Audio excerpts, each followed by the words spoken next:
Acepté casarme con una anciana millonaria a cambio de salvar a mi familia, pero en la noche de bodas ocurrió algo que jamás imaginé. Me di cuenta de que para ella yo no era un marido, sino una posesión. Esa revelación me acompañó a la mañana siguiente, cuando el sol apenas asomaba por el horizonte y bañaba de luz dorada el pequeño pueblo rodeado de campos verdes. Yo estaba sentado en el borde del estanque de peces del patio de mi casa, mirando el agua quieta y sintiendo que por dentro todo era un caos. Dentro, la tos seca y fuerte de mi padre rompía el silencio de la madrugada y me recordaba por qué había aceptado aquel trato. Mi padre, don Ricardo, llevaba semanas postrado en la cama, consumido por una enfermedad pulmonar que lo había dejado en los huesos. Lo que antes había sido un hombre fuerte, capaz de cargar sacos de maíz sin esfuerzo y trabajar bajo el sol desde el amanecer hasta el anochecer, ahora era apenas una sombra de sí mismo. Sus mejillas hundidas, sus ojos apagados y aquella tos constante que parecía arrancarle pedazos del alma me perseguían incluso en sueños. Mi madre, Lucía, parecía envejecer años cada día, agotada por el trabajo en casas ajenas, las noches sin dormir cuidando a mi padre y la angustia de no saber cómo íbamos a sobrevivir al día siguiente. Tenía las manos agrietadas por la lejía y los ojos enrojecidos de tanto llorar a escondidas, aunque siempre intentaba mostrarse fuerte delante de nosotros. Nunca habíamos sido una familia rica, pero tampoco nos había faltado lo básico: un techo seguro, comida en la mesa, ropa limpia y el cariño que llenaba cada rincón de nuestra humilde casa. Todo eso cambió cuando llegaron las facturas del hospital, los medicamentos cada vez más caros, los viajes constantes a la ciudad para ver especialistas y con ellos las deudas que crecían como una sombra hambrienta. Para conseguir dinero, mis padres habían puesto como garantía el pequeño terreno y la casa familiar a nombre de doña Beatriz, la viuda más rica y temida del pueblo. Recuerdo la tarde en que mi madre me lo confesó, con la vergüenza pintada en el rostro y las manos temblando mientras sostenía los papeles del préstamo. Había sido un acto desesperado, la última opción antes de ver morir a mi padre sin tratamiento. Cuando ya no pudimos pagar los intereses que crecían de manera abusiva mes tras mes, la amenaza de perderlo todo se volvió tan real como el aire que respirábamos. Cada vez que alguien tocaba la puerta, mi madre se sobresaltaba pensando que venían a echarnos. Cada carta que llegaba era un nuevo recordatorio de nuestra ruina inminente. Tarde o temprano tendremos que vender la casa si no entra más dinero, me dijo mi madre la noche anterior, con la voz rota y los ojos llenos de lágrimas que ya no intentaba ocultar. Lo he intentado todo, hijo. He trabajado doble turno, he vendido las pocas joyas que tenía, he pedido prestado a vecinos que tampoco tienen nada, pero ya no sé qué más hacer. Yo la miré sintiendo un nudo en la garganta que me impedía hablar. Quería decirle que todo estaría bien, que encontraríamos una solución, pero las palabras me sonaban vacías incluso antes de pronunciarlas. La vi tan pequeña, tan derrotada, que sentí que algo dentro de mí se quebraba. Sabía que lo que venía después no sería fácil de escuchar, porque yo ya había tomado una decisión que cambiaría nuestras vidas para siempre. Unos días antes, doña Beatriz, dueña de gran parte de las tierras del pueblo y de nuestro crédito, se había presentado en casa con una propuesta tan inesperada como humillante. No vino a negociar plazos ni a perdonar intereses, vino a ofrecer un trato que sonaba más a sentencia que a oportunidad. Llegó en su coche negro con chofer, vestida impecablemente como siempre, con un abrigo de lana fina que probablemente costaba más que todo lo que había en nuestra casa. Sus tacones resonaron en el suelo de tierra del patio como si marcaran el ritmo de nuestra derrota. Mi madre la recibió con una mezcla de temor y esperanza, ofreciéndole asiento en nuestro pequeño sofá desgastado, que de pronto parecía ridículamente pobre comparado con la elegancia fría de aquella mujer. Doña Beatriz tenía alrededor de 60 años, aunque su porte erguido y su mirada penetrante la hacían parecer intemporal, como si el tiempo no se atreviera a tocarla sin su permiso. Siempre impecablemente arreglada, con joyas discretas pero evidentemente caras y una mirada fría que parecía medir a todo el mundo, como si fueran piezas de un tablero que solo ella sabía mover. El pueblo entero vivía pendiente de sus caprichos y sus decisiones, que si era una viuda solitaria pero poderosa, que si su fortuna venía de negocios turbios heredados de su difunto marido, que si le gustaba tener a todo el mundo bajo su control como una araña en el centro de su telaraña. Algunos decían que había destruido familias enteras con sus préstamos imposibles, que disfrutaba viendo a la gente arrastrarse ante ella. Otros susurraban que su propia familia la había abandonado por su crueldad. Aquella tarde se sentó en nuestro pequeño sofá como si fuera suyo, cruzó las piernas con elegancia estudiada y nos miró a mi madre y a mí con esa sonrisa que no llegaba a sus ojos. «No necesito un chico que me dé hijos ni me prometa amor eterno», dijo con calma, como si estuviera hablando del clima. «Necesito compañía, alguien que esté a mi lado y mantenga las apariencias ante la sociedad. Un marido joven que demuestre que aún puedo tener lo que quiera. A cambio, tu familia no volverá a preocuparse por el dinero. Pagaré el tratamiento de tu padre, cancelaré todas las deudas y les daré una cantidad mensual para que vivan con dignidad». Yo apreté los dientes para no explotar, sintiendo cómo la rabia me subía desde el estómago hasta la garganta. ¿Cómo podía hablar del matrimonio como si fuera un simple contrato de trabajo? ¿Cómo podía comprar así mi libertad, mi futuro, mi dignidad, como quien compra un mueble o un adorno para su casa? Quería gritarle que se fuera, que no éramos mercancía, que mi vida no estaba en venta. Pero bastó con que mirara a mi alrededor para entender el alcance del chantaje silencioso que estaba ejecutando. Mi padre tosiendo sin fuerzas en la habitación de al lado, cada vez más débil, cada vez más cerca de un final que yo no quería imaginar. Mi madre con las manos agrietadas por el trabajo, los hombros caídos por el peso de una responsabilidad que la estaba consumiendo. Mi hermanita Elena, de apenas 10 años, aún pequeña para comprender por qué todos susurraban todo el tiempo, por qué ya no había dulces en la alacena ni juguetes nuevos en Navidad, por qué mamá lloraba por las noches cuando creía que nadie la escuchaba. Aquella propuesta no era para mí, era para ellos.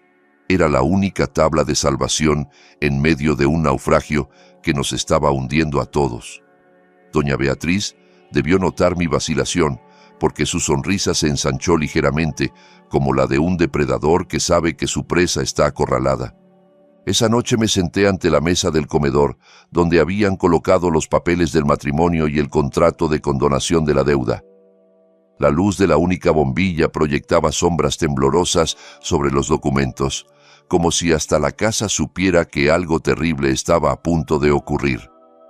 Tenía la pluma en la mano y las manos me temblaban tanto que las letras del contrato se volvían borrosas ante mis ojos.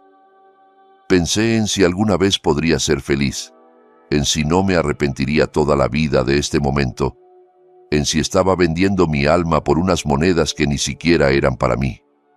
Pensé en la chica del pueblo que me gustaba, en los sueños que había tenido de estudiar, de viajar, de encontrar un amor verdadero. Todo eso se desvanecía con cada segundo que pasaba mirando aquellos papeles. Cuando escuché los pasos cansados de mi madre acercándose a mi cuarto y oí su llanto ahogado tras la puerta, supe que ya no tenía elección.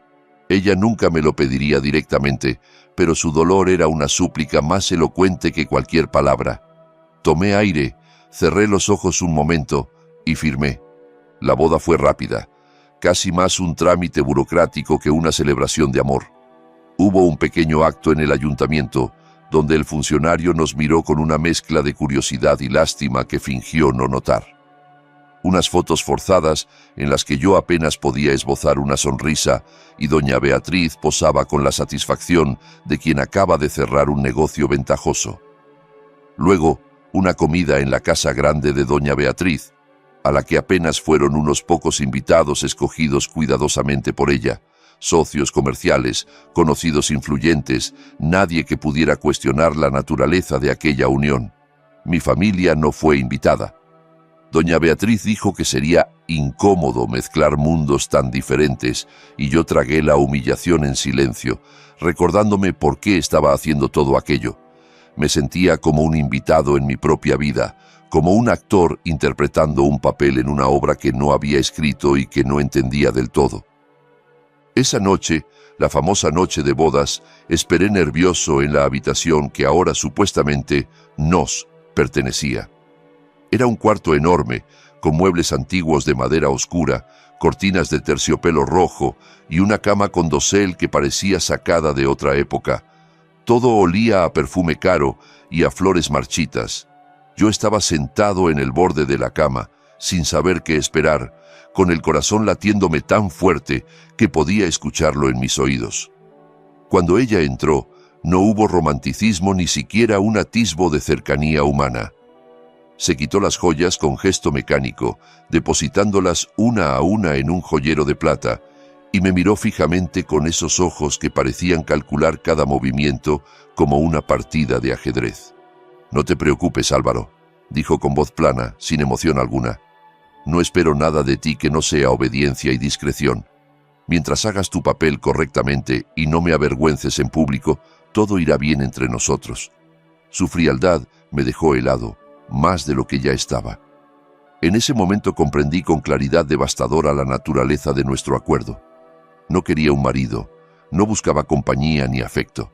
Quería un trofeo, un símbolo de su poder, una garantía visible de que seguiría mandando sobre todo y sobre todos, incluso sobre el tiempo y la juventud que ya no le pertenecían. Yo era una adquisición más, como sus tierras, como sus casas, como las vidas de todas las familias que dependían de sus préstamos. Esa noche dormí en el borde más alejado de aquella cama enorme, sintiendo el vacío entre nosotros como un abismo imposible de cruzar.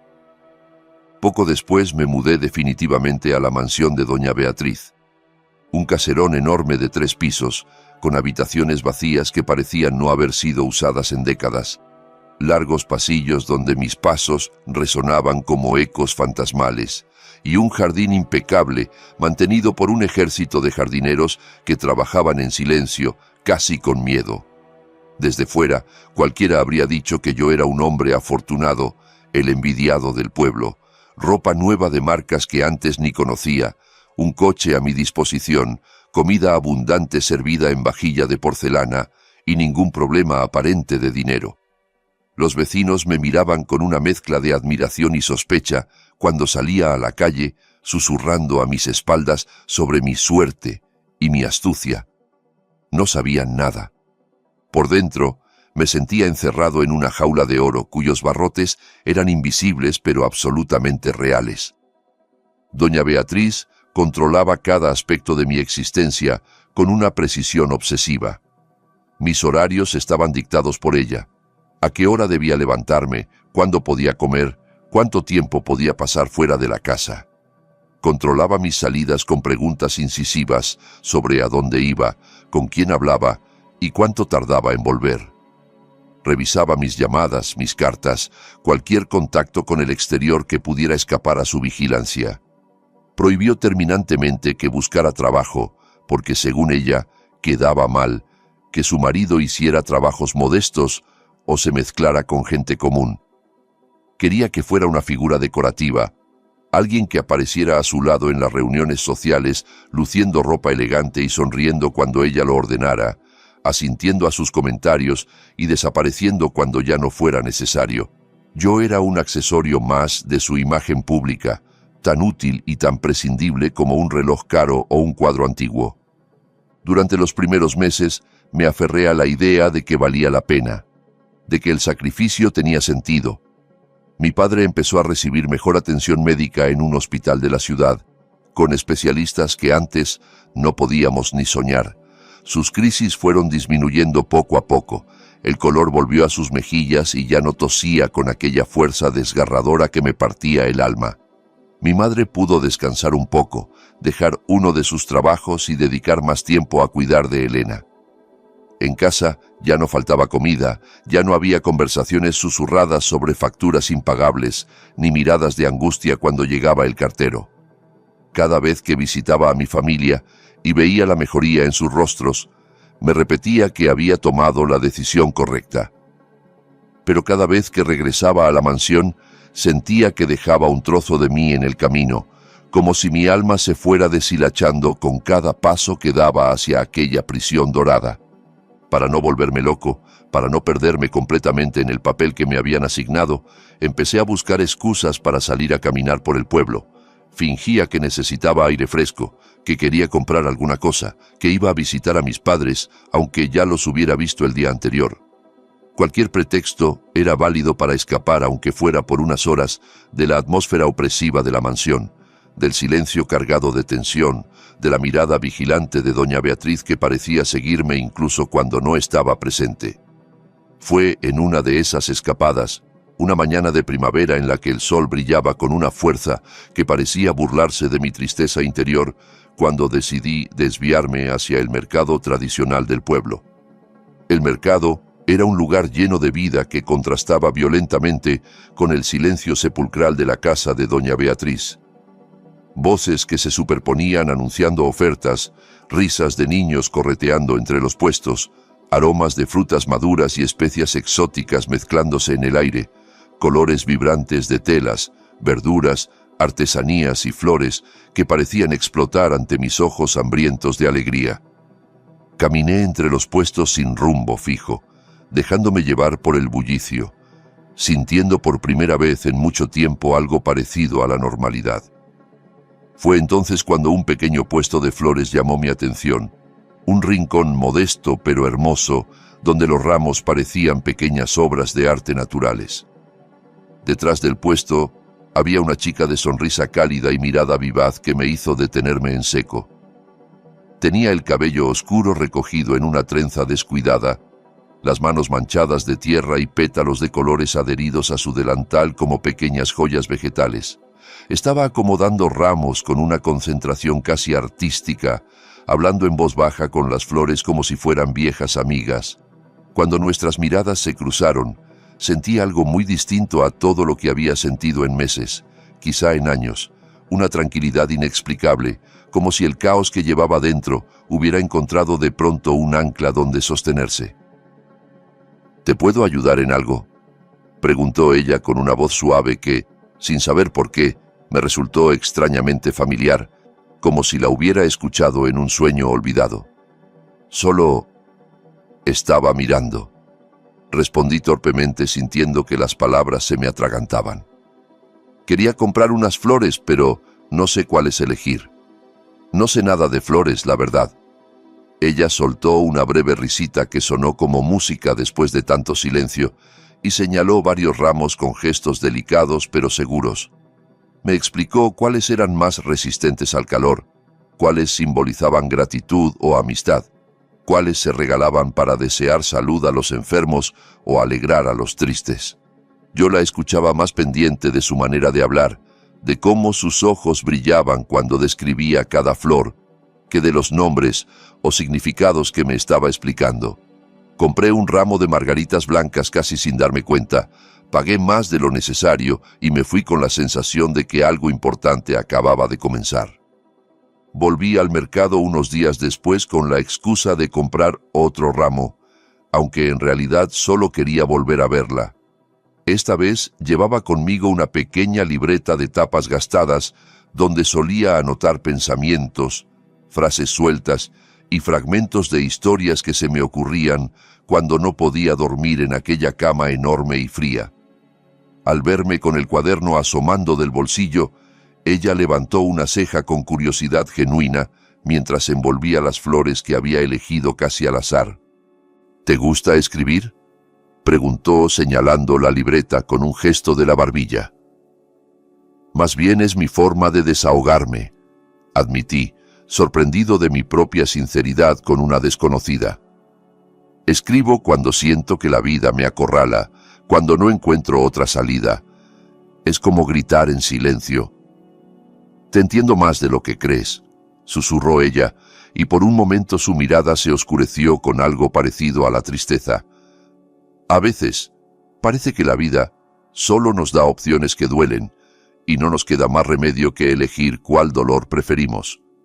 Intenté preguntarle por su familia, por qué trabajaba sola en el puesto, de dónde venía y por qué sus palabras sonaban tan cargadas de experiencia amarga. Pero esquivó cada pregunta con una sonrisa triste que me dejaba con más dudas que respuestas. Aún así, antes de irme, cuando ya estaba dando media vuelta con mi ramo de flores, su voz me detuvo. Si alguna vez necesitas hablar y no solo escribir, si alguna vez quieres que alguien te escuche de verdad, aquí me vas a encontrar, dijo, con una calidez que contrastaba con la melancolía de sus ojos. Me llamo Camila. Me fui del mercado con su nombre resonando en mi cabeza como una melodía que no podía dejar de tararear. Con el tiempo, nuestras conversaciones se hicieron más largas y más profundas. Cada visita al mercado se convertía en una pequeña aventura, en un oasis de normalidad y conexión humana en medio del desierto emocional en que se había convertido mi vida. Empezamos a encontrarnos no solo entre los puestos de flores, sino también en otros lugares más discretos. A la orilla del río que cruzaba el pueblo, serpenteando entre sauces viejos, en un pequeño claro escondido entre árboles donde casi nadie pasaba y donde el único sonido era el canto de los pájaros y el murmullo del agua. Allí podíamos hablar sin miedo a ser escuchados, sin la presión de las miradas curiosas del pueblo que siempre tenía ojos y oídos para todo, especialmente para el joven marido de la viuda rica que pasaba demasiado tiempo fuera de casa.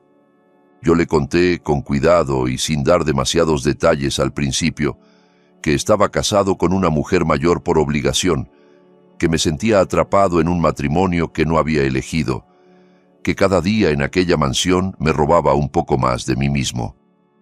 Le hablé de mi padre enfermo, de las deudas que nos habían ahogado, del trato que había aceptado para salvar a mi familia. Ella escuchaba sin juzgar, con una atención que me hacía sentir visible por primera vez en mucho tiempo. Por su parte, Camila admitió poco a poco que había escapado de una familia complicada, llena de secretos oscuros y silencios cómplices, donde el dinero y el poder importaban más que las personas y donde el amor era una moneda de cambio como cualquier otra. «Contigo me siento libre», le confesé una tarde dorada de otoño, mientras el sol se reflejaba en el agua del río creando 1000 destellos de oro líquido. Como si, por primera vez en mucho tiempo, pudiera ser yo mismo. Como si no tuviera que actuar ni fingir ni medir cada palabra. Camila apretó mi mano con delicadeza, entrelazando sus dedos con los míos. No hizo falta que dijera nada más. El silencio que compartimos en ese momento fue más elocuente que cualquier declaración, más íntimo que cualquier beso. Supe entonces que lo que sentía por ella iba mucho más allá de la amistad o el consuelo mutuo. Estaba enamorándome de la única persona que me hacía sentir humano en medio de aquella pesadilla dorada. Una tarde de invierno, sentados bajo un gran árbol junto al río mientras el viento frío agitaba las ramas desnudas sobre nuestras cabezas, noté algo en su muñeca cuando una ráfaga levantó la manga de su blusa, una cicatriz fina y alargada, más clara que el resto de su piel, que parecía contar una historia que ella nunca había mencionado. Sin pensarlo, movido por una preocupación instintiva, tomé su mano para verla mejor, pasando mis dedos suavemente sobre aquella marca que hablaba de un dolor antiguo. «¿Qué te pasó?», pregunté con voz baja, sintiendo un nudo en el estómago. Camila retiró la mano de golpe, como si la hubiera quemado, y volvió a cubrirse la muñeca con gesto nervioso, tirando de la manga hasta los nudillos. «No es nada, de verdad», respondió demasiado rápido, evitando mi mirada y fijando los ojos en el río. «Fue un accidente, algo del pasado. Ya no importa». Su tono me dijo claramente que no quería hablar del tema, que aquella cicatriz guardaba secretos que no estaba lista para compartir. Decidí no presionarla, respetar sus silencios como ella respetaba los míos. Pero desde ese día mi curiosidad se mezcló con una inquietud difícil de ignorar. Una preocupación que crecía cada vez que notaba sombras en su mirada o evasivas en sus respuestas. También empecé a darme cuenta de que, cada vez que le preguntaba por sus padres, sus abuelos, de dónde venía realmente o por qué había terminado vendiendo flores en un mercado de pueblo, respondía de manera vaga y cambiaba rápidamente de tema con una habilidad que sugería mucha práctica. «No estoy cerca de mi familia», dijo una vez, con la vista perdida en el río y la voz cargada de una amargura que me sorprendió. Digamos que no compartimos la misma idea de lo que es una vida digna. Ellos creen que la dignidad se mide en dinero y poder. Yo aprendí que se mide en libertad y verdad. No intenté saber más en ese momento. Supuse que el tiempo me daría las respuestas que ella aún no podía darme, que la confianza se construye poco a poco y que presionar solo lograría alejarla. No imaginaba cuán devastadora sería la verdad cuando finalmente la descubriera. Mientras mi cariño por Camila crecía y se transformaba en algo cada vez más parecido al amor verdadero, la presión en la casa de doña Beatriz también aumentaba de manera proporcional. Ella sospechaba que yo perdía demasiado tiempo en el pueblo, que mis excursiones eran demasiado frecuentes y mis explicaciones demasiado vagas. Sus preguntas se volvieron más incisivas, sus miradas más escrutadoras, sus comentarios más cargados de advertencias veladas. Una noche fría de diciembre, mientras cenábamos en la enorme mesa del comedor, bajo la luz fría de una lámpara de araña que proyectaba sombras inquietantes, me habló con su habitual frialdad calculada. «Recuerda que tu familia sigue viviendo gracias a mí, Álvaro», dijo sin levantar la vista de su plato, cortando la carne con precisión quirúrgica. «El tratamiento de tu padre, la tranquilidad de tu madre, el futuro de tu hermanita, todo eso depende de mi generosidad. No me gustaría descubrir que estás aprovechando esa generosidad para hacer tonterías que podrían avergonzarme». Aquellas palabras me hirieron profundamente, pero también me sirvieron de advertencia. Me obligaron a ser más discreto, a medir cada paso con mayor cuidado. Empecé a salir a horas más impredecibles, a inventar excusas más elaboradas, a controlar cada movimiento y cada palabra como si mi vida dependiera de ello. Y en cierto modo, así era. Fue precisamente ese clima de tensión constante, esa vigilancia que me mantenía alerta como un animal acorralado, lo que hizo que un día descubriera por accidente la verdad que lo cambiaría todo.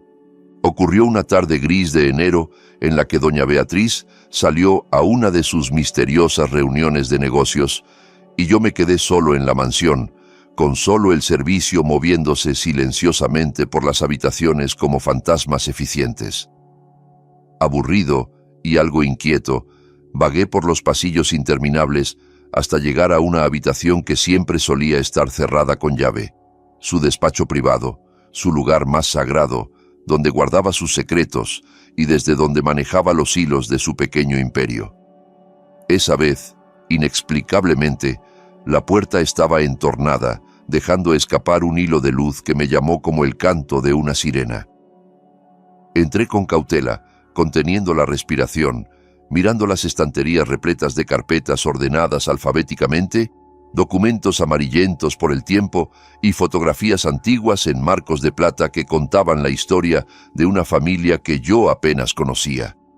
Sobre el escritorio de caoba, semiabierto como una invitación del destino, había un álbum grueso encuadernado en cuero rojo. La curiosidad me pudo más que la prudencia. Lo abrí y empecé a pasar las páginas con manos temblorosas. Al principio eran fotos de la juventud de doña Beatriz, una mujer bella, pero ya con esa mirada dura que ahora conocía también, vestidos elegantes de otra época, fiestas lujosas, un hombre canoso a su lado que debía ser su difunto marido, reuniones de sociedad, viajes a lugares exóticos, la construcción de su fortuna documentada imagen por imagen. Hasta que de pronto mi corazón se detuvo. Vi un rostro familiar que no esperaba encontrar en aquel álbum, una niña de unos 10 años, de ojos grandes y luminosos y sonrisa que reconocería en cualquier parte, sentada junto a doña Beatriz en un jardín muy parecido al actual. En las siguientes fotos, la misma niña aparecía creciendo año tras año, abrazando a la anciana en Navidad, soplando velas de cumpleaños rodeada de regalos caros, posando frente a la mansión con vestidos cada vez más elegantes, graduándose con toga y birrete, mientras doña Beatriz aplaudía orgullosa. No necesitaba leer el pie de foto para reconocerla. Era Camila. Sentí que el suelo se abría bajo mis pies y que caía en un abismo sin fondo. Cerré el álbum de golpe, como si quemara, y tuve que apoyarme en la mesa para no desplomarme. Las rodillas me temblaban, la cabeza me daba vueltas, el aire del despacho se había vuelto espeso e irrespirable. Camila, la florista del mercado, la única persona que me hacía sentir libre, la mujer de la que me estaba enamorando perdidamente, era la nieta de la mujer con la que me había casado por obligación. ¿Lo sabía ella desde el principio? ¿Formaba todo parte de algún plan retorcido de doña Beatriz? ¿Era yo el único ingenuo en una obra de teatro donde todos conocían el guión menos yo? Miles de preguntas se agolpaban en mi mente, cada una más dolorosa que la anterior. Esa noche apenas pude dormir. Daba vueltas en la cama mientras la imagen de aquellas fotos y la sonrisa de Camila se mezclaban con la mirada fría y calculadora de mi esposa en un caleidoscopio de pesadilla. Cada recuerdo de nuestras conversaciones junto al río adquiría ahora un nuevo significado. Cada palabra de Camila sobre su familia sonaba como una confesión a medias. Cada silencio evasivo cobraba sentido de una manera que me helaba la sangre. Al amanecer, cuando los primeros rayos de luz entraron por la ventana como cuchillos dorados, tomé una decisión. Necesitaba la verdad completa, aunque esa verdad me destrozara por dentro. Al día siguiente la cité en nuestro lugar de siempre, junto al río, bajo el árbol donde habíamos compartido tantas confidencias. Camila llegó con su habitual sonrisa cálida, el cabello suelto por una vez, llevando un pequeño ramo de flores silvestres que había recogido por el camino. Pero mi sonrisa se había borrado por completo, reemplazada por una expresión que debía reflejar la tormenta que llevaba dentro. «¿Qué pasa, Álvaro?», preguntó frunciendo el ceño, deteniendo sus pasos a unos metros de mí. «Tienes una cara como si el mundo entero se te hubiera caído encima». Tomé aire profundamente, intentando controlar la rabia y el dolor que luchaban por salir de mi pecho como animales enjaulados. «Ayer entré al despacho de doña Beatriz», dije despacio, midiendo cada palabra. Estaba abierto por primera vez. Encontré un álbum de fotos antiguas. En muchas de ellas estabas tú, de niña, de adolescente, siempre a su lado, abrazándola, sonriendo, soplando velas junto a ella. Camila se quedó helada, como si la hubiera alcanzado un rayo. El ramo de flores resbaló de sus manos y cayó al suelo sin que ella pareciera notarlo.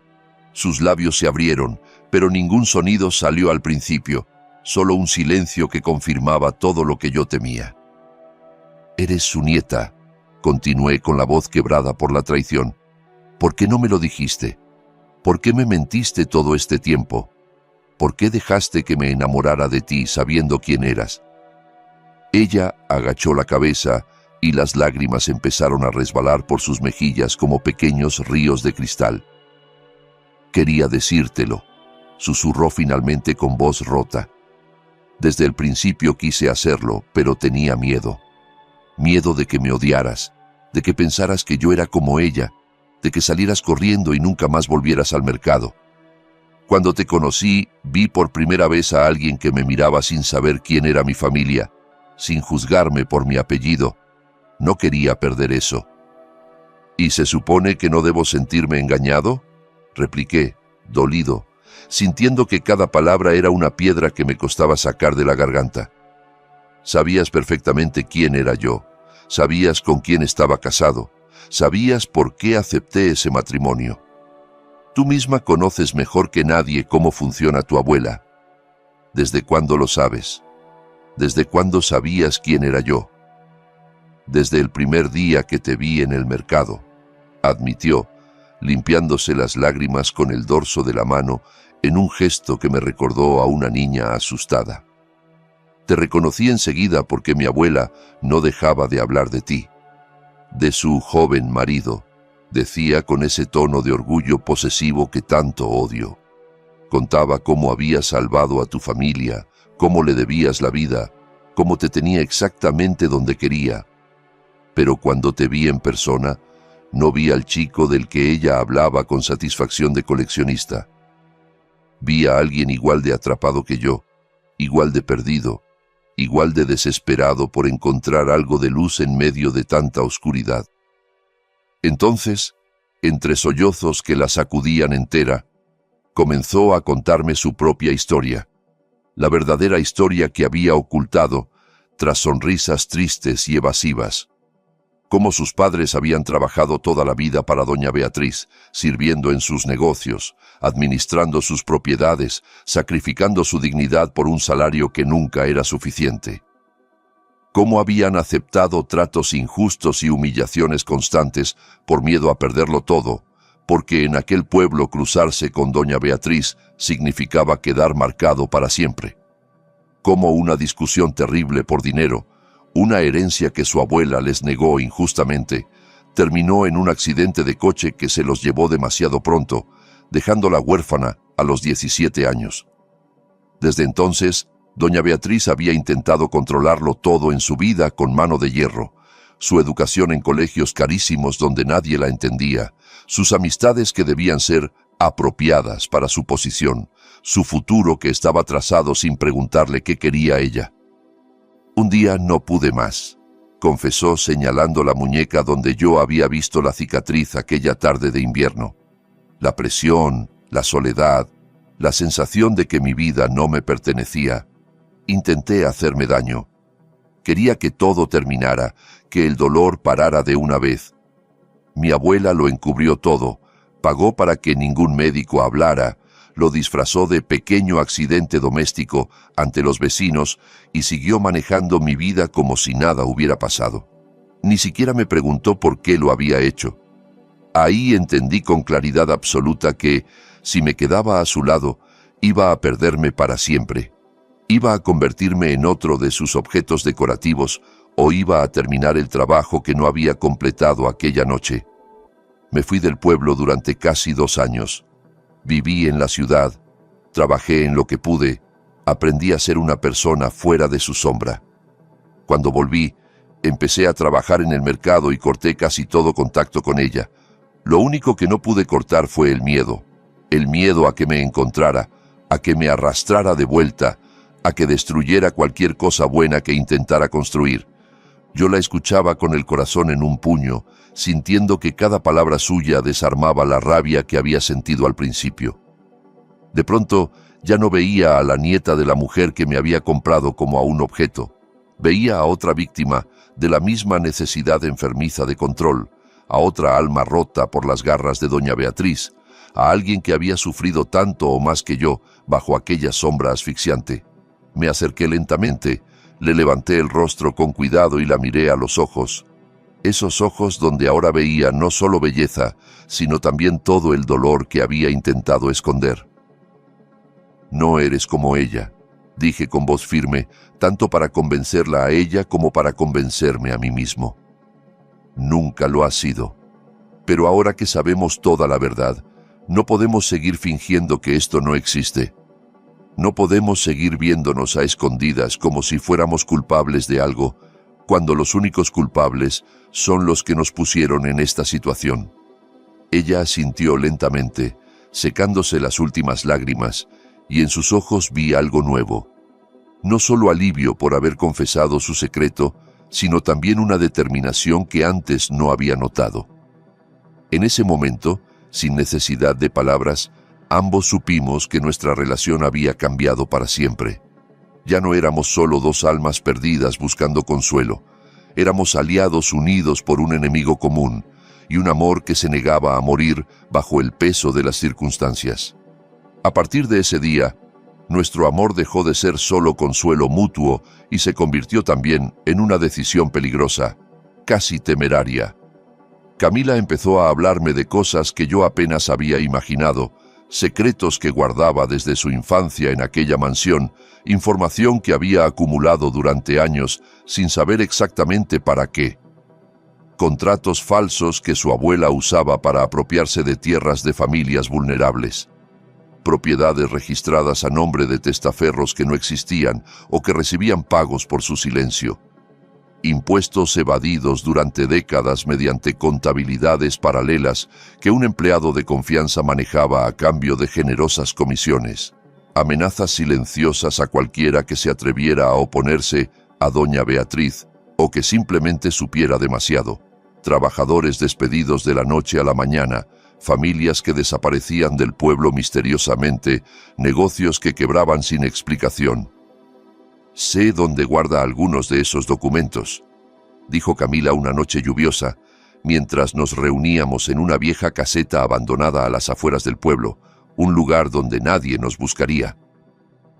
Cuando vivía con ella, más de una vez me mandó a su despacho a buscar carpetas para sus reuniones.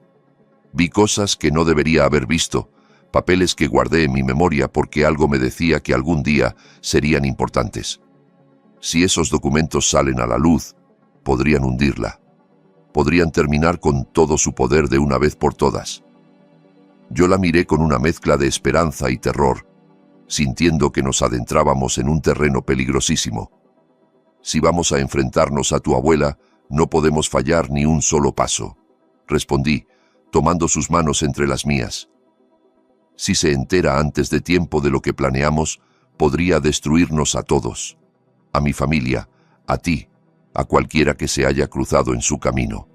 Conoce su poder mejor que yo». «Ya lo ha hecho casi toda mi vida», contestó Camila con una firmeza nueva en la voz, una determinación que parecía haberla transformado en otra persona. «Ya me ha destruido una vez y sobreviví.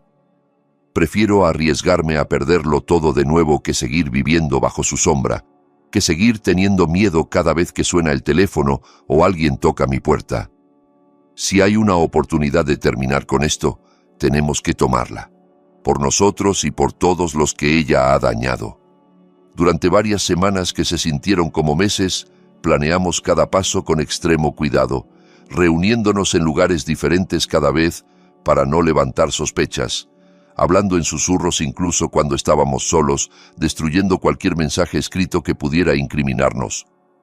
Camila se las ingenió para entrar un par de veces en la mansión cuando sabía con certeza que doña Beatriz no estaba, fingiendo que iba a visitarla para intentar reconciliarse, para calmar las sospechas que pudiera tener. Aprovechó esos momentos de aparente sumisión para revisar archivadores polvorientos, cajones cerrados con llaves que recordaba de su adolescencia y cajas fuertes cuyas combinaciones aún guardaba en su memoria como cicatrices numéricas. Yo, por mi parte, busqué copias de contratos en el registro del ayuntamiento bajo pretexto de investigar la historia de las propiedades de mi familia. También hablé discretamente con un antiguo empleado de confianza de doña Beatriz, un hombre mayor llamado don Ernesto, que había sido despedido sin explicación después de 30 años de servicio y que guardaba un rencor silencioso junto con recuerdos muy específicos de irregularidades que había presenciado. Poco a poco, con paciencia de relojeros y cautela de conspiradores, fuimos reuniendo pruebas que se acumulaban como piezas de un rompecabezas siniestro. Escrituras de tierras obtenidas mediante engaños a viudas analfabetas y ancianos confundidos, acuerdos de préstamos con intereses abusivos que ningún tribunal aprobaría si los viera, documentos fiscales manipulados con cifras que no cuadraban ni de lejos con la realidad visible de su fortuna, testimonios grabados de antiguos empleados que aceptaron hablar a cambio del anonimato. Cada papel era un trozo del castillo de cartas que sostenía el poder de doña Beatriz, cada documento una grieta en los cimientos de su imperio construido sobre la miseria ajena. El día de la confrontación llegó antes de lo que esperaba, empujado por una noticia que nos obligó a actuar. Doña Beatriz había comenzado a hacer preguntas sobre Camila, había enviado a alguien a investigar sus movimientos, estaba estrechando el cerco. No podíamos esperar más. Una tarde de marzo, con el cielo cubierto de nubes amenazantes que parecían reflejar la tensión del momento, crucé el portón de hierro de la mansión con una carpeta repleta de documentos bajo el brazo y el corazón desbocado latiendo contra mis costillas. Camila me esperaba escondida entre los árboles del jardín, lista para intervenir si algo salía mal, con el teléfono preparado para llamar a las autoridades si las cosas se ponían violentas. Entré al salón principal, sintiendo que cada paso era un paso hacia el abismo o hacia la libertad.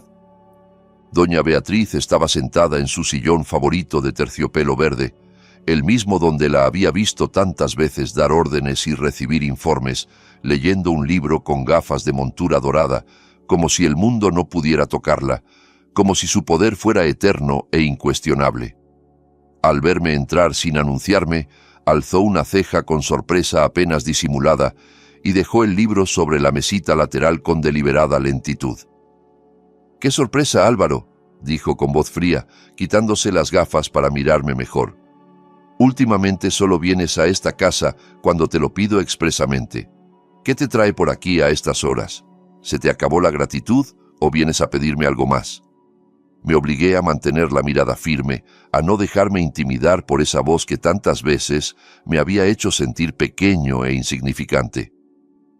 «Vengo a hablar de justicia», respondí con una calma que me sorprendió a mí mismo. «Y de todo lo que has hecho durante años para evitarla».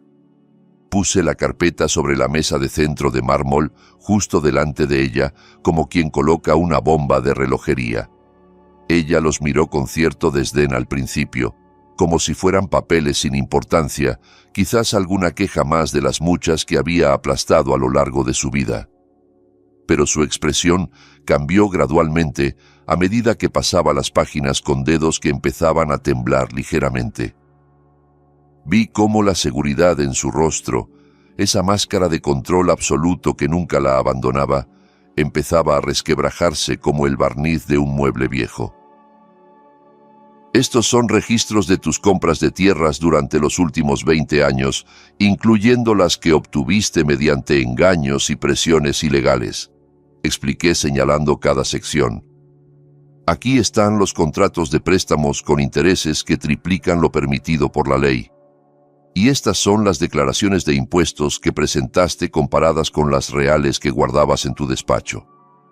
Si esto llega a manos de las autoridades competentes, no solo vas a perder tu fortuna, también perderás tu reputación, tu libertad y todo el poder que has usado para destruir vidas durante décadas». «¿Me estás amenazando?», escupió con los ojos encendidos de una rabia que nunca le había visto, levantándose del sillón con una agilidad sorprendente para su edad. «¿Tú a mí? No tienes idea de con quién te estás metiendo, muchacho estúpido. Tengo contactos que tú ni siquiera puedes imaginar. Abogados, jueces, políticos. Sin mí, tu familia estaría en la calle mendigando. Tu padre estaría muerto. ¿Así me pagas todo lo que hice por ustedes?». «Mi familia ya no te debe nada», respondí sin retroceder un centímetro, empujando la carpeta hacia ella. «Pagaste un tratamiento médico y cancelaste unas deudas. A cambio, me tuviste como prisionero durante más de un año, me humillaste, me trataste como un objeto. Estamos más que a mano. Y eso es precisamente lo que vamos a arreglar hoy. Anularás este matrimonio inmediatamente y firmarás un documento cancelando por escrito cualquier deuda pendiente, real o inventada, que mi familia pueda tener contigo. Si no lo haces, llevaré todo esto a la policía estatal, a la prensa, a quien haga falta. Y créeme, esta vez no podrás taparlo todo como antes. Hay demasiadas pruebas, demasiados testigos dispuestos a hablar». Durante unos segundos que parecieron eternos, el silencio fue absoluto. Yo podía oír los latidos de mi propio corazón retumbando en mis oídos como tambores de guerra. Afuera, un trueno lejano anunció la tormenta que se acercaba. Doña Beatriz apretó los labios hasta convertirlos en una línea blanca. Sus manos temblaban visiblemente ahora, ya sin poder disimularlo. Finalmente, dejó caer los documentos sobre la mesa con un gesto de derrota apenas contenida y clavó sus ojos en mí con un odio tan frío y concentrado que me heló la sangre.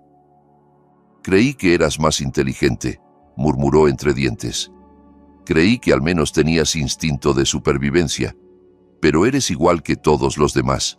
Te vuelves contra la mano que te alimentó en cuanto crees que ya no la necesitas». En ese momento, como si hubiera estado esperando su señal, Camila entró al salón por la puerta lateral. Su abuela la miró como si estuviera viendo un fantasma, como si la aparición de su nieta fuera más inesperada y más dolorosa que todas las pruebas que yo había presentado. «Tú», susurró doña Beatriz, y por primera vez escuché algo parecido al miedo en su voz. Debí imaginarlo. Sabía que olía a traición desde hace semanas. Siempre fuiste una desagradecida, igual que tu padre. No se trata de traición, abuela, respondió Camila con la voz quebrada pero firme, plantándose a mi lado. Se trata de que por fin alguien tenga el valor de ponerte un alto. Ya no puedes seguir destruyendo vidas solo porque tienes dinero, solo porque todos te tienen miedo. Yo te tuve miedo durante años, pero ya no más. Lo que hiciste a mis padres, lo que me hiciste a mí, lo que le hiciste a Álvaro y a su familia, y a tantas otras familias de este pueblo. Todo eso termina hoy. Lo que siguió fue una discusión larga y tensa, llena de reproches antiguos que salían a la luz por primera vez, heridas que nunca habían cicatrizado, verdades que habían permanecido enterradas durante décadas. Doña Beatriz intentó negociar, amenazar, suplicar incluso, pasando por todas las etapas de alguien que ve su mundo derrumbarse. Acusó a Camila de malagradecida y traidora, me llamó oportunista y manipulador, juró que nos arrepentiríamos el resto de nuestras vidas. Pero al final, la realidad era una sola e incontestable. Estaba acorralada como un animal, rodeada de pruebas que no podía negar, enfrentando a las dos personas que más había subestimado y que ahora sostenían en sus manos el poder de destruirla. Los días siguientes fueron un torbellino de trámites legales, reuniones con abogados y documentos firmados bajo la supervisión de testigos. El matrimonio quedó oficialmente anulado por mutuo acuerdo, presentado ante el juez como un error que ambas partes reconocían. Doña Beatriz firmó todos los documentos necesarios para cancelar definitivamente las deudas de mi familia, renunciando por escrito a cualquier derecho sobre nuestras tierras y nuestra casa. Mi padre, aunque aún débil y recuperándose lentamente, lloró de alivio cuando le conté que ya no vivíamos bajo la sombra de aquella mujer, que la pesadilla había terminado. Mi madre, que había envejecido años durante aquel periodo oscuro, me abrazó con una fuerza que no creía que le quedara, repitiendo entre sollozos que era un buen hijo, el mejor hijo que podría haber tenido. Mi hermanita Elena, sin entender del todo lo que había pasado, volvió a reír sin miedo a escuchar discusiones sobre dinero o desalojos, y esa risa inocente fue el mejor premio que pude recibir. La relación entre Camila y su abuela, en cambio, se rompió de manera irremediable, como un cristal que se hace añicos y que nadie puede volver a unir. No hubo reconciliación ni perdón, solo un silencio definitivo que pesaba más que cualquier palabra. Una mañana de primavera, sin mirar atrás ni una sola vez, Camila recogió las pocas cosas que le importaban de la mansión. Algunas fotos de sus padres, unos libros gastados de su infancia, un pequeño joyero que había pertenecido a su madre. Cerró la puerta de aquella casa por última vez y caminó hacia mí, que la esperaba en la entrada con el corazón lleno de amor y los brazos abiertos. Yo también cerré esa puerta, no solo la de esa casa, sino la de toda aquella etapa de mi vida, sintiendo que dejaba atrás una versión de mí mismo que ya no necesitaba existir. Con los ahorros que habíamos logrado juntar durante aquellos meses de resistencia silenciosa, más la ayuda generosa de un amigo de Camila que vivía en la ciudad, nos mudamos a un pequeño apartamento en las afueras de la capital. Era un lugar modesto en un quinto piso sin ascensor, con paredes que necesitaban pintura y una cocina diminuta donde apenas cabíamos los dos. Pero era nuestro, completamente nuestro, sin deudas ni amenazas ni sombras del pasado, acechando desde cada esquina. La vida en la ciudad no era lujosa ni fácil, pero era nuestra vida, construida con nuestras propias manos y nuestras propias decisiones. El apartamento tenía un balcón diminuto desde el que se veía un trozo de cielo entre los edificios vecinos y algunas azoteas viejas donde los vecinos tendían la ropa al sol. Cada mañana, sin importar el frío o el calor, tomábamos café allí sentados en 2 sillas de plástico que habíamos comprado en un mercadillo, riéndonos de cualquier cosa, planificando el día, disfrutando de una libertad sencilla que antes me parecía un lujo inalcanzable reservado para otros. Nunca pensé que un día estaría tan feliz con tan poco, le dije una vez a Camila, mientras apoyaba la cabeza en su hombro, y veíamos cómo el sol se ponía entre los edificios pintando el cielo de naranja. Sin coches caros, sin mansiones, sin sirvientes ni joyas ni ninguna de esas cosas que supuestamente hacen feliz a la gente. «Tú no estás hecho para esas jaulas de oro», respondió ella sonriendo, acariciándome el pelo con ternura. «Nunca lo estuviste. Estás hecho para escribir tu propia historia, no para ser un adorno en la historia de otros, y ahora por fin puedes hacerlo». A pesar de la felicidad que sentíamos, de esa paz cotidiana que saboreábamos como el mejor de los manjares, una sombra seguía rondando en el fondo de nuestra mente.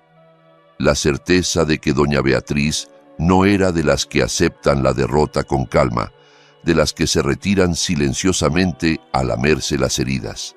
Era una mujer acostumbrada a ganar siempre, a imponer su voluntad sobre todo y sobre todos, y perder de aquella manera ante su propia nieta y un muchacho al que había comprado como un mueble, debía ser una humillación insoportable. Esa sospecha se confirmó unas semanas después de nuestra mudanza, cuando una mañana encontramos en el buzón una carta sin remitente. El sobre era blanco, aparentemente inofensivo, sin marcas ni sellos que indicaran su procedencia. Dentro, solo había una hoja de papel caro con una frase escrita a mano en tinta negra. «Si creen que esto ya terminó, están muy equivocados. Esto apenas comienza».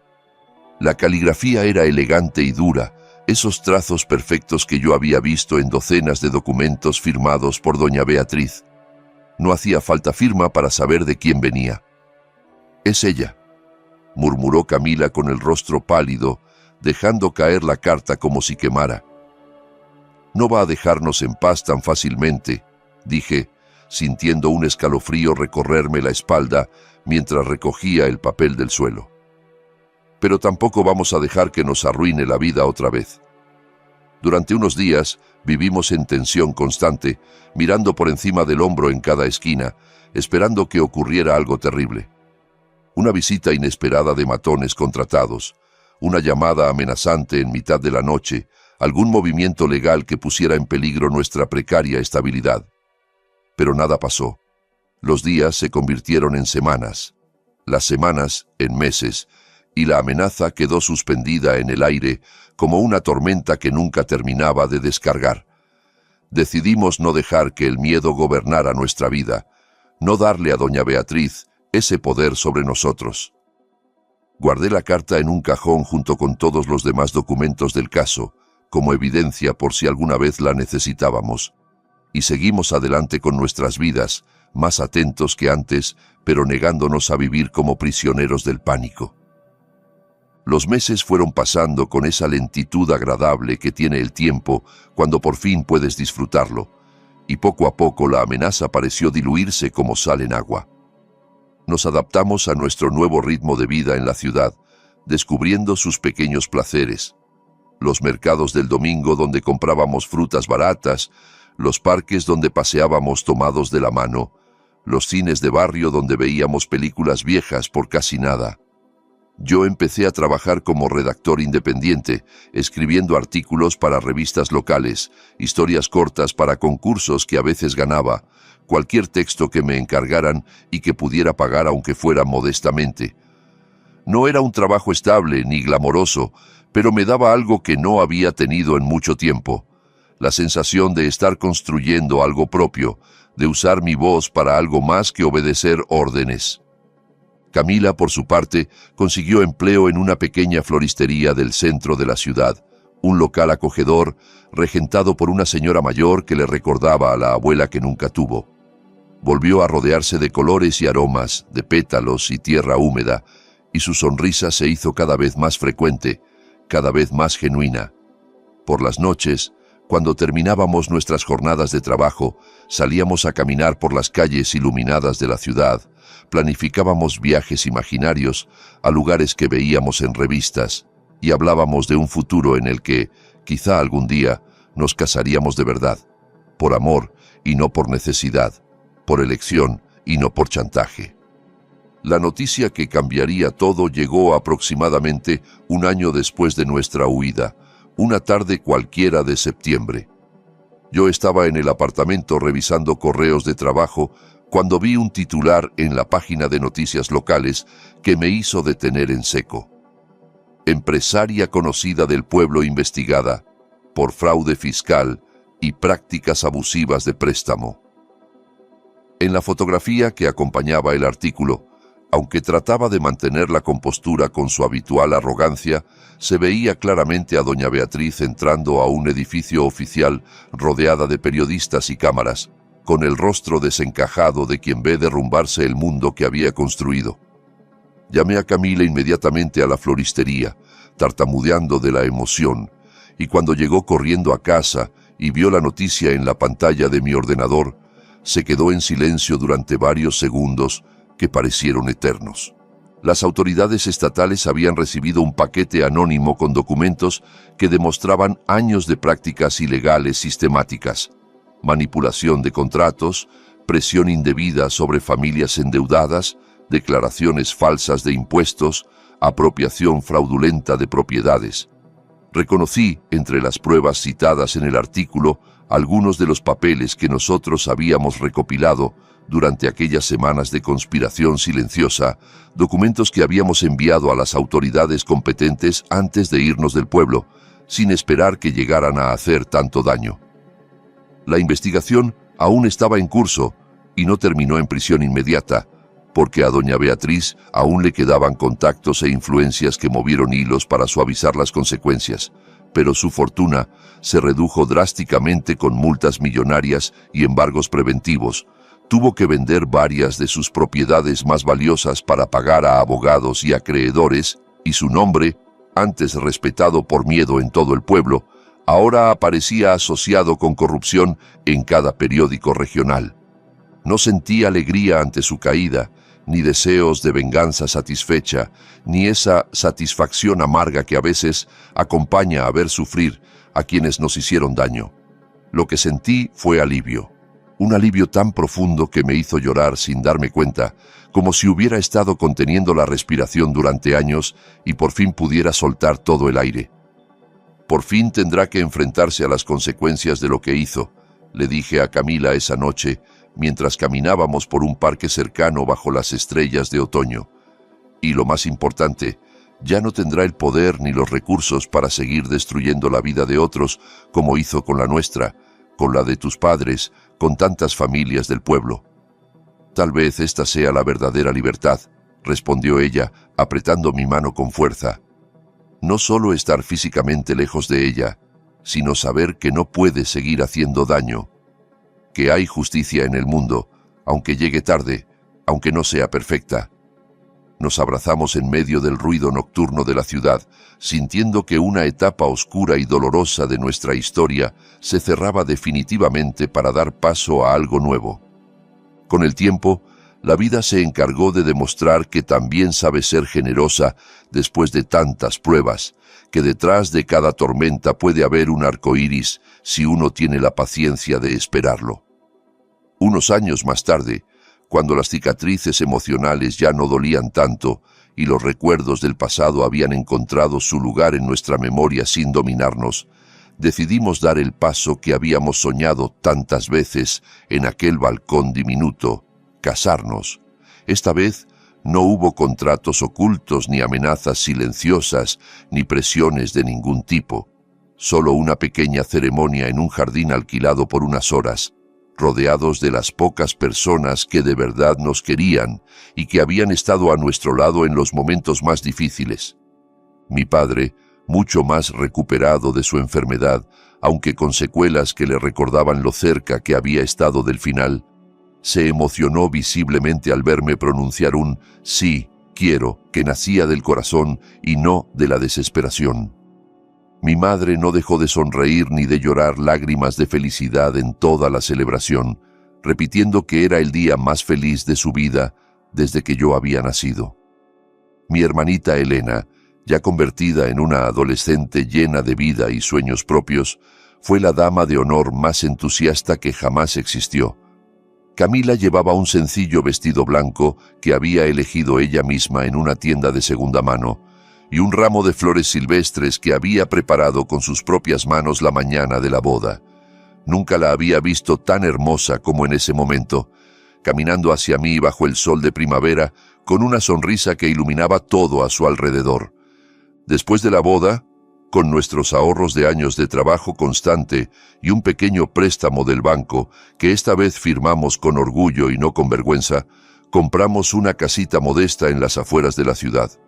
Era una construcción sencilla de una sola planta, con paredes que necesitaban reparaciones y un techo que goteaba cuando llovía mucho, pero tenía algo que valía más que cualquier mansión: un pequeño jardín trasero que Camila llenó inmediatamente de plantas y flores de todos los colores imaginables.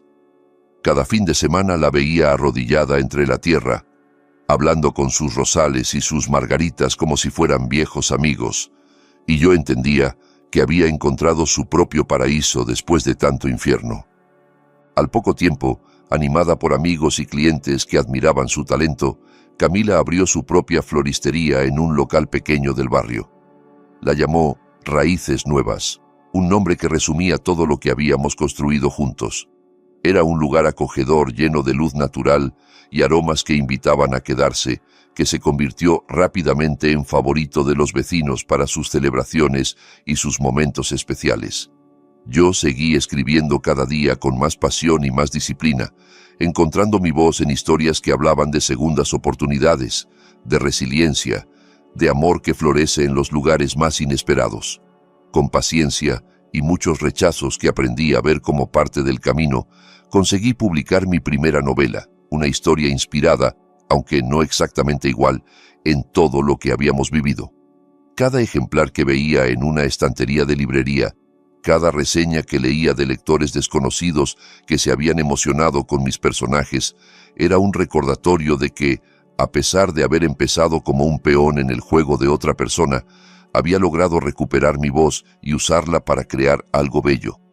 A veces, por las tardes cuando el trabajo del día terminaba y el mundo parecía detenerse por un momento, nos sentábamos en el porche de nuestra casa a ver el sol ponerse, igual que yo lo veía al amanecer sentado junto a aquel viejo estanque de mi infancia, cuando todo parecía perdido y el futuro era solo una niebla de angustia.